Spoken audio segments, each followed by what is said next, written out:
Annie Claff here at Prince George's Stadium, excited to be joined by Enrique Bradfield Jr. Enrique, thanks so much for taking the time, as always. Thank you, guys. Obviously, it's a very exciting time right now in Birdland with Dylan Beavers, Samuel Basayo getting their promotions. You've spent a lot of time with them here in the minor leagues and at big league camp. So what was it like for you seeing them get their promotions? Oh, it's cool. It's awesome for those guys to go up there and get a shot. Well-deserved on both of those guys. Spent a lot of time with them. See how hard they work, how intentional they are about what they do every day. So it's really nice to see them get an opportunity up there.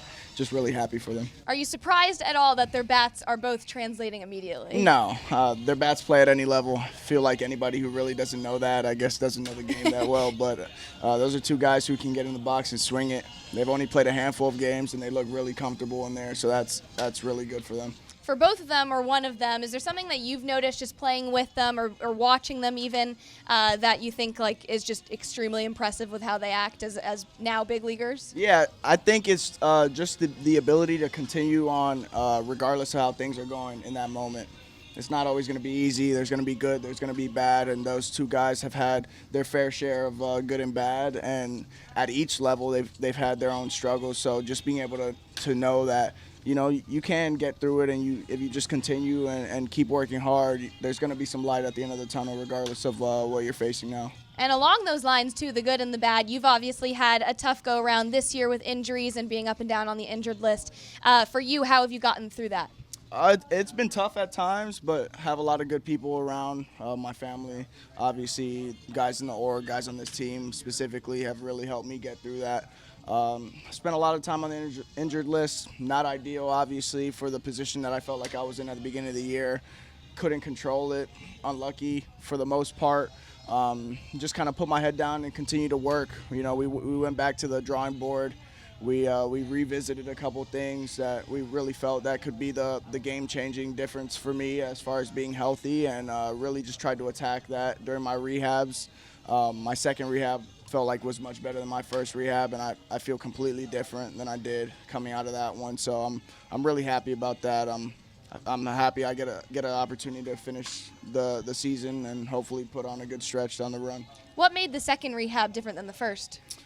You know, you just been there. I'd never had to rehab like that before, so getting the opportunity to do it not once but twice, you learn a lot. You learn about how to manage the days. You learn how to manage all the free time you have that you're not here at the field. So it can be challenging mentally more than physically, but if you're able to really figure it out, there's some great people down in Florida as well that we have from our organization, whether it be staff, players that are down there rehabbing injuries. So just being able to spend time around those guys helps. So now that you're feeling 100%, what's working for you right now?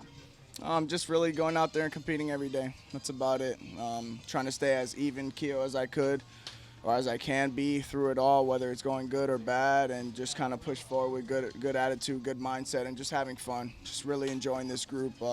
When you don't have the group as you would in rehab and you're not coming into the clubhouse every single day, a lot changes. Just to have these guys back and be around them every day has been some of the most fun I've had playing baseball this year. So. Now, I started off this interview by talking about exciting news at the big league roster. There's also some excitement here down in AA, some new faces after the trade deadline and after the draft as well. The Orioles acquired one of your former teammates at Vanderbilt, R.J. Austin. What was that for you? Did you reach out to him afterwards?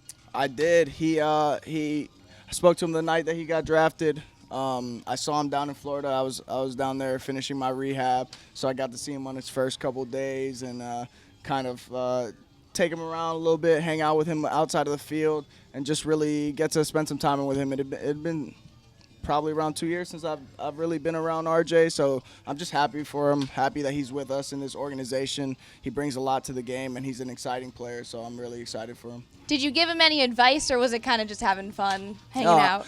I think for the most part I'll let him find out about everything as he goes through the minors, but if he ever needs me, I'm right there for him. I'm always willing to give a hand, so I'm happy that he's with us and that we're going to get a chance to see him play. Also, so at the trade deadline, acquiring a ton of new guys here. Also, the big league team dealing out some guys like Cedric Mullins, obviously. That is your position. So is there something that you see there where you're like, okay, I kind of want to embody what Cedric Mullins was like for this team, or now that there's a gap for me, how I can make that happen. Yeah, Cedric was a great leader. He was a great person, great player. Obviously, he had been on the team for a long time. He had seen the really bad days, the good days, and he had embodied it all. And everybody here has a ton of respect for him. I do personally, from getting to spend some time around him. So, one, I'm just happy I got a chance to see him work in his environment and learn from him. But I feel like there's always something different I can bring to the game, bring to a team and a roster. So, not anything specific that I think can stand out, but whenever I get that opportunity to go up there and be a part of that club, I feel like I'll bring a lot to the team. Someone else who embodied that position heavily is Adam Jones, who just got inducted into the Orioles Hall of Fame not too long ago. He mentioned that day that, he takes a lot of pride in that position with this ball club. Cedric Mullins was one of those guys. What do you hear what do you think when you hear him say that kind of stuff? It's exactly what a great center fielder would say. Feel like I take pride in every time I get to step on the field and having my team's back, having that pitcher's back. There's nothing more rewarding than making a sick play and then your pitcher comes up to you and thanks you for it. But at the end of the day, that's just me doing my job, and it's like I'm going to do that regardless of who it is on the mound or what's the score of the game. It's my job to go out and get it for the team, and that's what I'm going to do every time I'm out there. Awesome, Enrique. Thanks so much for taking the time. Thank you.